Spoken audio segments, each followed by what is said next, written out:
आओ बच्चों, आज 9th क्लास का चैप्टर 8 पढ़ते हैं। इस अध्याय का नाम है गति यानी मोशन।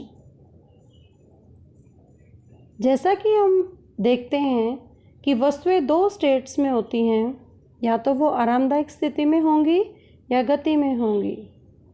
अब हमें कैसे पता चलेगा कि कोई बॉडी रेस्ट में है या मोशन में है? अगर कोई ऑब्जेक्ट रेस्ट में है तो हम उससे पता लगा सकते हैं कि उसकी पोजीशन में कोई भी बदलाव नहीं हुआ है उसके फिक्स पॉइंट से। माना कि कोई पेंसिल बॉक्स रखा है टेबल के ऊपर तो वो रेस्ट में है। किसी भी बॉडी को हम कहेंगे मोशन में है तो उसकी पोजीशन चेंज होती हुई हमें प्रतीत होगी उसके फिक्स पॉइंट से। जैसे कार एक स्टेशन से एक स्टैंड से दूसरे स्टैंड तक चली जाती है, या अपने घर से स्कूल तक जब हम जाते हैं बस में तो हमारा फिक्स पॉइंट यहाँ पर घर है और स्कूल तक जाते हैं तो इसका मतलब वो गति में है and there is some change in position, उसकी पोजीशन में कुछ बदलाव हुआ है। जैसे आप देखते हो कि बहुत सारे चेंजेस आप पोजीशंस में देखते हैं।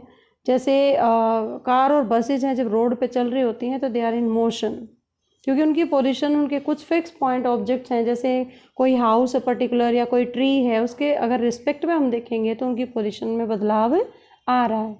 तो ये दो स्टेट होती हैं गति को हम पढ़ने से पहले, state of rest and state of motion. Next है डिस्टेंस और डिस्प्लेसमेंट में क्या अंतर है। डिस्टेंस दूरी और विस्थापन, दूरी और विस्थापन में क्या अंतर है। सबसे पहले दूरी क्या चीज़ होती है। जब भी कोई वस्तु कोई एक्चुअल पाथ ट्रैवल करने के लिए जितनी लंबाई तय करती है उसे उस वस्तु की दूरी कहते हैं।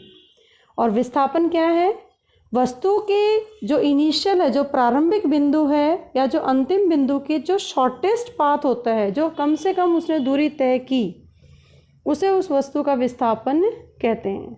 तो एक चीज़ आपने देखी है दूरी और विस्थापन में कि दूरी एक पर्टिकुलर पॉइंट के बीच, दो पॉइंट्स के बीच की लंबाई है, और यहाँ पर जो छोटे से छोटा पाथ है, छोटे से छोटी दूरी, कम से कम दूरी तय की गई प्रारंभिक और अंतिम बिंदु के बीच, उसे उस वस्तु का विस्थापन कहते हैं। दूसरा अंतर क्या है कि it is a scalar quantity, ये अदिश राशि है। अदिश मीन्स कि इसका सिर्फ परिमाण होता है, इसकी कोई दिशा नहीं होती। और विस्थापन एक वेक्टर क्वांटिटी है, इसकी दिशा भी होती है और इसका परिमाण भी होता है। तीसरा पॉइंट, दूरी कभी ना तो जीरो होती है ना ही नेगेटिव होती है। आप अगर एक स्टेप भी रखते हो तो भी वो दूरी है, इसका मतलब कोई ना कोई उसकी वैल्यू है। लेकिन विस्थापन जीरो भी हो सकता है, पॉजिटिव भी हो सकता है और नेगेटिव भी हो सकता है। अब जीरो का मैं एग्जांपल देके बताती हूँ आपको कि माना कि आप स्कूल से, अपने घर से या स्कूल से किसी दूसरे पर्टिकुलर स्थान पर जाते हो। अपने घर से माना कि आप मार्केट जाते हो और आपको ध्यान नहीं रहता कि आज मंडे है, मार्केट क्लोज्ड है। आप अपने घर से निकल चुके हो, आपका प्रारंभिक बिंदु आपका घर है और मार्केट आपका अंतिम बिंदु है। लेकिन जब आपने मार्केट को क्लोज पाया तो आप क्या करेंगे, अपने घर वापस आ जाएंगे। माना कि आपके घर और मार्केट के बीच की दूरी 2 किलोमीटर है, तो आपकी जो टोटल दूरी आपने तय की 2 किलोमीटर घर से मार्केट तक और मार्केट से घर तक 2, तो टोटल 4 किलोमीटर आपने दूरी तय की।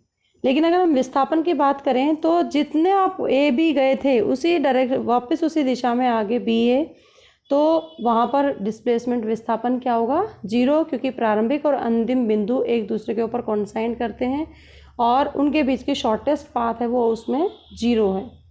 चौथा पॉइंट कि जो दूरी है वो हमेशा डिस्प्लेसमेंट्स के या तो बराबर होती है या उससे ज़्यादा होगी एक किसी भी डायरेक्शन में। लेकिन विस्थापन क्या होता है, जितनी दूरी तय की गई है किसी वस्तु ने उससे या तो कम होगी या उसके बराबर होगी। तो ये बहुत इंपॉर्टेंट पॉइंट है। इसको हम एक एग्जांपल, दूरी और विस्थापन का बहुत अच्छा एग्जांपल दे रखा है कि कैसे हम इसको डिटरमाइन करेंगे। माना कि एक बच्चा है ए पॉइंट पर, उसको बी घर से लेके सी पॉइंट पे जाना है, तो उसके पास दो रास्ते हैं, या तो वो ए बी सी जाए या फिर ए से सी तक जाए। अगर वो ए से सी जाता है तो उसको 4 और 3 7 मीटर की दूरी तय करनी पड़ेगी। लेकिन अगर ए से सी तक जाता है तो उसे सिर्फ 5 मीटर की दूरी तय करनी पड़ेगी। तो यहाँ एक लंबा रास्ता है तो वो दूरी है, और जो शॉर्टेस्ट पाथ है ए से डायरेक्ट सी तक वो उसका विस्थापन है। सिमिलरली नीचे वाले फिगर में आप देख रहे हैं माना कि ये जो ए बिंदु है, ए से डिस्टेंस टोटल जिगजैग मैनर में कोई बच्चा गया और इस पे बी पॉइंट पे पहुंच गया, तो ये उसकी दूरी तय थी, कितनी लंबाई है, उसका एक्चुअल पाथ कवर्ड उसने किया, और शॉर्टेस्ट पाथ क्या है, ग्रीन लाइन से जो दिखाया गया है विस्थापन है। नेक्स्ट आता है कि कोई भी ऑब्जेक्ट मोशन में है, तो मोशन दो तरह के हैं, एक होता है यूनिफॉर्म और एक होता है नॉन यूनिफॉर्म मोशन। अगर हम बॉडी को कहेंगे कि यूनिफॉर्म मोशन में है, यूनिफॉर्म मोशन का मतलब मोशन से समझ आया कि आपने कि दिए गए समय में वो कितनी दूरी तय करती है, वो मोशन कहलाता है, गति कहलाता है। एक समान गति है और एक असमान गति है। समान गति हम कब बोलेंगे ऑब्जेक्ट की, जब वो इक्वल इंटरवल ऑफ टाइम में इक्वल डिस्टेंस तय करती है, तो उसे समान दूरी, समान गति कहते हैं। जैसे, और समान गति का जो ग्राफ अगर हम प्लॉट करेंगे, डिस्टेंस टाइम ग्राफ, जैसे आप फिगर में देख रहे हो, ये यूनिफॉर्म मोशन ग्राफ, ये एक स्ट्रेट लाइन आएगी। 1 मिनट, अगर टाइम 1 मिनट है तो 10 मीटर की दूरी तय की, 2 मिनट है तो 20, 3 है तो 30, 4 है तो 40, इस तरीके से इक्वल इंटरवल है, 10-10 का डिफरेंस है और टाइम में 1-1 का डिफरेंस है। ऐसे ही क्लॉक का एग्जांपल आप ले सकते हो कि क्लॉक के अंदर जो इंटरवल्स होते हैं वो 5-5 मिनट के बाद ही वो कवर करती है और उस गति को समान गति कहते हैं। नेक्स्ट है असमान गति। किसी भी वस्तु को असमान गति उसके अंदर तब कहते हैं जब वो इक्वल इंटरवल ऑफ टाइम, मतलब समान समय है लेकिन दूरी जो तय करती है वो असमान दूरी तय की गई, तो वो एक कर्व की फॉर्म में आएगा। माना कि जैसे 2 सेकंड है, 2 सेकंड में उसने 10 मीटर किलोमीटर किया, 4 है तो 20 किया, 6 है तो 30 किया, तो वहाँ अलग अलग डिफरेंस में अलग अलग 7 में फिर थोड़ा 35 कर दे, तो अनइक्वल डिस्टेंस, मतलब यूनिफॉर्मिटी नहीं रहेगी उसके अंदर, और उस मोशन को हम एक्सेलरेटेड या त्वरित गति भी कहते हैं। और इसके एग्जाम्पल हैं असमान गति के, जैसे कोई फ्री फॉलिंग बॉडी है, ऊपर से छत से अगर कोई चीज़ आप गिराते हो तो उसके में जो मोशन हो एक कर्व फॉर्म में आती है वो ऑब्जेक्ट, बहुत बार आपने एक्सपीरियंस भी किया होगा। एक ट्रेन है, जब स्टेशन के पास आती है तो कभी धीरे हो जाती है, कभी तेज़ हो जाती है, तो उसमें इक्वल डिस्टेंस कवर नहीं करती वो इक्वल टाइम में। ऐसे ही जितनी भी गाड़ियां हैं, इवन हम लोग भी चलते हैं तो वो एक स्पीड से नहीं चलते, कभी धीरे हो जाते हैं, कभी तेज़ हो जाते हैं, तो ये असमान गति का एग्जाम्पल है। ऐसे पेंडुलम सबसे अच्छा, जैसे बच्चा झूला झूल रहा है तो बहुत तेज झूला झूलता है, फिर धीरे धीरे धीरे जैसे टाइम स्पेंड होता है, ऐसे ही झूले की गति भी धीरे धीरे कम हो जाती है, फिर अगर उसको हम थोड़ा और फोर्स लगाएंगे तो और तेज़ गति से हो जाता है। तो इसमें इक्वल इन टाइम इक्वल आप नोट कर सकते हो, लेकिन जो डिस्टेंस कवर किया किसी भी ऑब्जेक्ट ने वो अनइक्वल है, तो उसको असमान गति कहते हैं। अब इसमें मोस्ट इम्पॉर्टेंट जो एग्जामिनेशन पॉइंट ऑफ व्यू से स्पीड और वेलोसिटी में क्या अंतर है, चाल और गति में क्या अंतर है। स्पीड, जैसे हमने दूरी और विस्थापन किया था, स्पीड का फार्मूला या वेलोसिटी का फार्मूला क्या होता है, डिस्टेंस अपॉन टाइम। अगर स्पीड है तो डिस्टेंस अपॉन टाइम, वेलोसिटी है तो डिस्प्लेसमेंट अपॉन टाइम। क्योंकि डिस्टेंस है वो एक स्केलर क्वांटिटी है, अदिश राशि है, और वेलोसिटी एक सदिश राशि है। तो स्पीड क्या होते हैं, स्पीड या चाल, किसी वस्तु की चाल को क्या कहेंगे, जब कोई वस्तु एक यूनिट टाइम में जितनी दूरी तय करती है उसे उस वस्तु की चाल कहते हैं। इसका मतलब चाल डिपेंड करती है गति पर, दूरी पर और समय पर। इसी तरीके से वेलोसिटी क्या है, वो भी दूरी तय की गई वस्तु के द्वारा एक पर्टिकुलर टाइम में, यूनिट टाइम में और एक पर्टिकुलर डायरेक्शन में, उसको हम गति कहते हैं। जो चाल है वो एक अदिश राशि है और जो वेलोसिटी है वो एक सदिश राशि है। चाल हमेशा पॉजिटिव होती है क्योंकि वो डिस्टेंस पर डिपेंड करती है और डिस्टेंस भी हमेशा पॉजिटिव होती है।